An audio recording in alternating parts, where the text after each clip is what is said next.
నమస్తే, welcome to net TV. నేను మీ అలీ. ప్రస్తుతం మనతో మాట్లాడడానికి వాకాటి నారాయణ రెడ్డి గారు మనతో ఉన్నారు. ఆయనతో మాట్లాడదాం. సార్ చెప్పండి, సుప్రీంకోర్టు చేసిన వాక్యాలపై మీరు ఎలా స్పందిస్తారు? మేము ఎప్పుడు కూడా కోర్టుల్ని గౌరవిస్తాం. ముఖ్యంగా ప్రధానంగా అత్యున్నతమైనటువంటి న్యాయస్థానమైనటువంటి సుప్రీంకోర్టు గారు వారు తీసుకున్నటువంటి నిర్ణయాన్ని గౌరవిస్తూ న్యాయాన్ని ప్రజలకు తెలియచేయాలి, నిజాన్ని నిగ్గు తేల్చాలి అనేటువంటి ఆలోచనతోటి ఇవాళ సుప్రీంకోర్టు తీసుకున్నటువంటి ఆ కమిటీ ఏదైతే వేశారో సిబిఐ అధికారులు కానీ లేకపోతే ఈ స్టేట్ గవర్నమెంట్ అధికారులు కానీ వాళ్ళందరినీ కూడా కమిటీ వేసి నిజాన్ని నిగ్గు తేలిస్తే మరి హిందూ మనోభావాలకి ఎలాంటి ఇబ్బంది లేకుండా ఉన్న నిజాన్ని బయటికి తీసుకురావాలన్నదే మా యొక్క లక్ష్యం. ముఖ్యంగా ఏదైతే మన ప్రాంతం నుంచి కానీ దేశమంతా కూడా కొలుస్తున్నటువంటి ఆ వెంకటేశ్వర స్వామి ఆయన యొక్క ఆలోచనలు ఆయనే తప్పకుండా ఈ విషయంలో న్యాయం చేయించే విధంగా సుప్రీంకోర్టు వారి ద్వారా మరి మనకు తెలియజేశారన్నటువంటి దాన్ని నేను ప్రగాఢంగా విశ్వసిస్తూ తప్పకుండా నిజం నిగ్గు తేలుతుందన్నటువంటి విషయాన్ని తెలియజేస్తున్నాను. అదేవిధంగా చూసుకున్నట్లయితే ఈ యొక్క లడ్డు విషయాన్ని రాజకీయ ప్రయోజనాల కోసమే చేస్తున్నారు, అంటే రాజకీయంగా ఆ వైసీపీని అణచివేయాలనే ఉద్దేశంతో వీళ్ళు చేస్తున్నారని చెప్పేసి కూటమి మీద వైసీపీ నాయకులు చెప్తున్నారు. దానికి ఏమంటారు? నేను రాజకీయాలు చేయకూడదు కాబట్టి మాట్లాడకూడదని గమ్మునున్నాను. మా హిందూ మతం అది, మా హిందువుల ఆరాధ్య దైవం వెంకటేశ్వర స్వామి.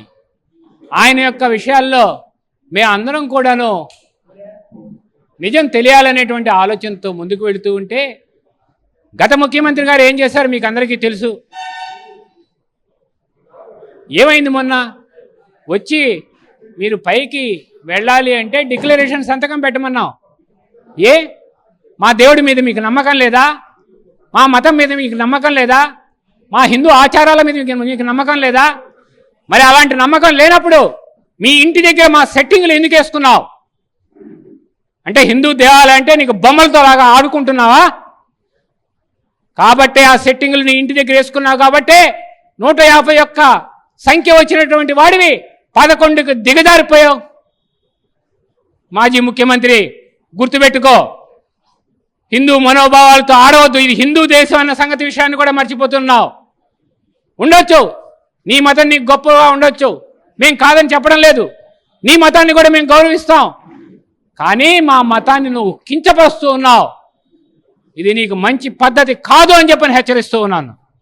అదేవిధంగా నిన్న పవన్ కళ్యాణ్ గారు వాళ్ళ 2 కూతుర్లని వాళ్ళు క్రిస్టియన్ ఉన్నా కానీ బైబిల్ చదువుతున్నా కానీ వాళ్ళు డిక్లరేషన్లో సంతకం పెట్టి వాళ్ళు దేవస్థానానికి వెళ్ళి స్వామిని దర్శించుకుని వచ్చారు. అదేవిధంగా జగన్మోహన్ రెడ్డి డిక్లరేషన్ మీద సంతకం పెట్టడానికి ఎందుకు ఇది అంటే సోనియా గాంధీ పెట్టారు, అబ్దుల్ కలాం గారు పెట్టారు, ప్రముఖులు కూడా పెట్టారు, మాజీ సీఎం పెట్టడానికి ఎందుకు?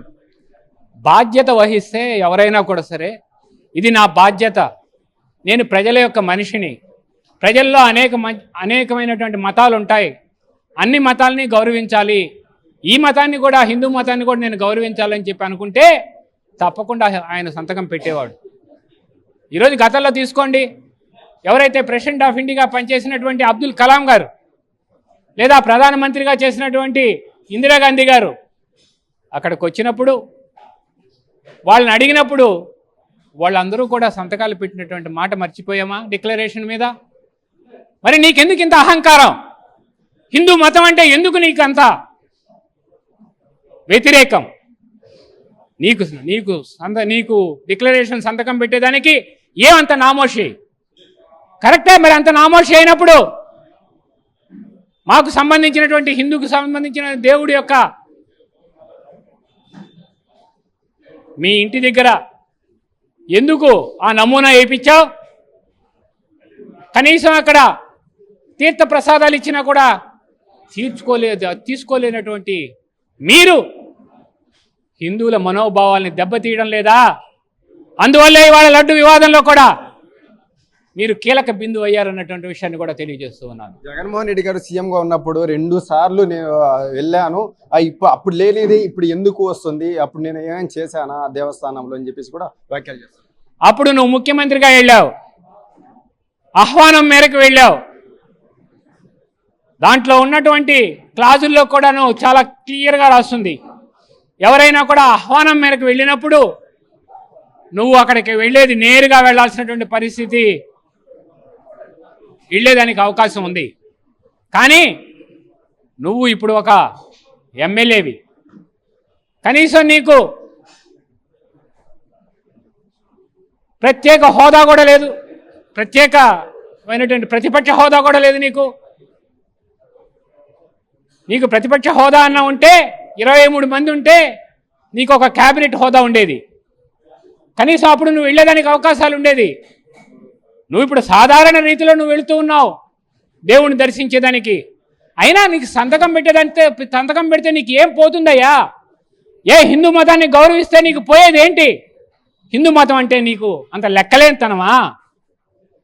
మేమంతా కూడా మిగతా దగ్గరలోకి పోయినప్పుడు మేము గౌరవిస్తున్నాం కదా మతాలన్నింటినీ కూడా, క్రిస్టియన్ మతాన్ని కావచ్చు, ముస్లిం మతాన్ని కావచ్చు, మేమంతా గౌరవిస్తున్నామే, నీకు మాత్రం అంత అహంకారమా? అందువల్లే ప్రజలు నీకు బుద్ధి చెప్పారు, ఆ దేవుడే ప్రజల ద్వారా మీకు బుద్ధి చెప్పాడు కాబట్టే మీరు 11కు మిగిలిపోయారన్నటువంటి విషయాన్ని కూడా గుర్తు చేస్తూ ఉన్నాను.